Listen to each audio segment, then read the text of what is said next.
What if the perfect dream you bought online wasn't a product, but a stolen piece of someone else's soul?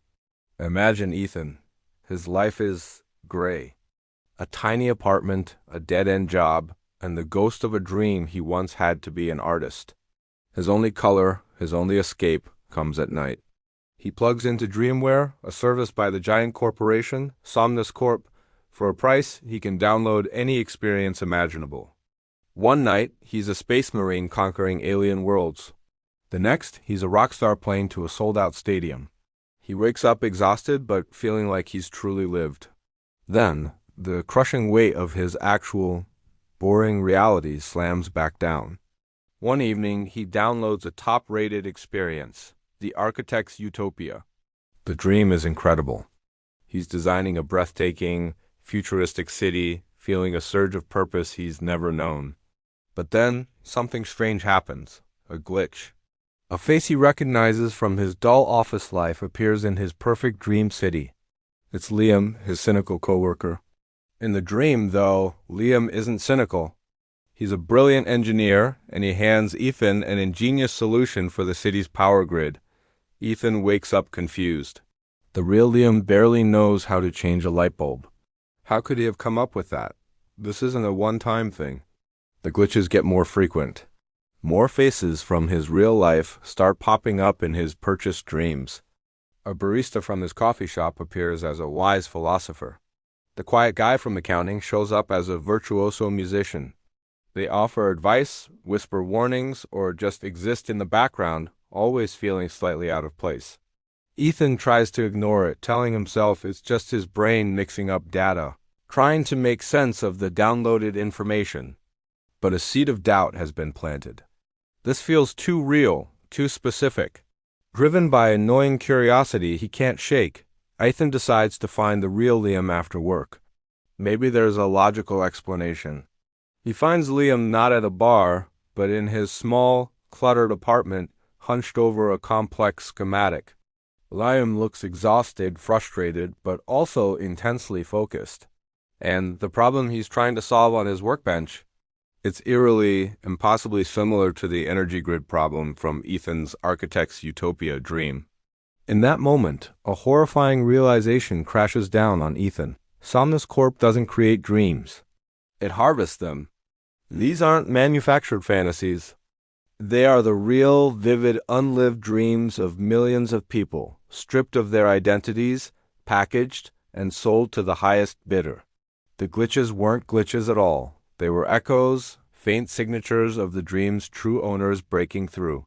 The Architect's Utopia wasn't designed by a team of developers at Somnus Corp. It was Liam's own private, unfulfilled ambition, stolen from his mind as he slept and sold to people like Ethan. Ethan's world is shattered. He has to tell Liam. He confronts his coworker, explaining everything, the dreamware, the city, Liam's brilliance in the dream. Liam is devastated. He'd always felt this deep creative pull, this engineering genius inside him, but he'd always dismissed it as a foolish fantasy. Now he knows the truth. His very soul, his purpose, was being mined and sold as a product. As they talk, a new, even more terrifying thought hits Ethan.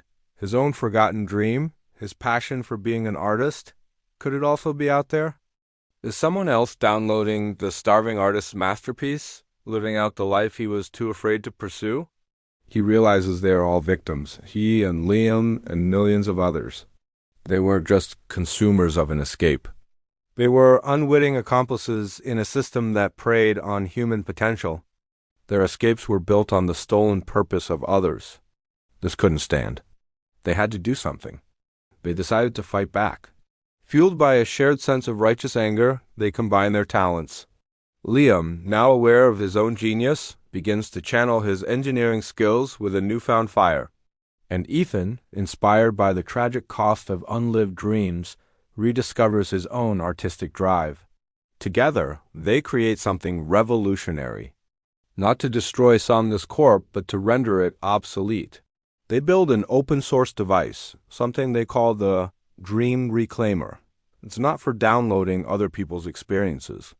It's a tool that allows individuals to access their own subconscious, their own forgotten passions and buried dreams, not to escape reality, but to find the inspiration to change it. The final scene isn't some epic battle. It's quiet. It's real. We see Ethan not plugged into a machine, but standing in his own small apartment, in front of a canvas, painting with a passion he thought he'd lost forever. In another apartment, Liam is excitedly building a new innovative device, his eyes alight with purpose. Their realities haven't magically changed. Their apartments are still small, their lives still have challenges, but they are no longer gray. They are filled with color, with their own color. They've learned the most important lesson. The world doesn't need to download someone else's dream. It needs people to wake up and start living their own. What dream have you been putting off? Maybe it's time to start reclaiming it. Thanks for watching. If this story resonated with you, hit that like button and subscribe for more content that makes you think. See you next time.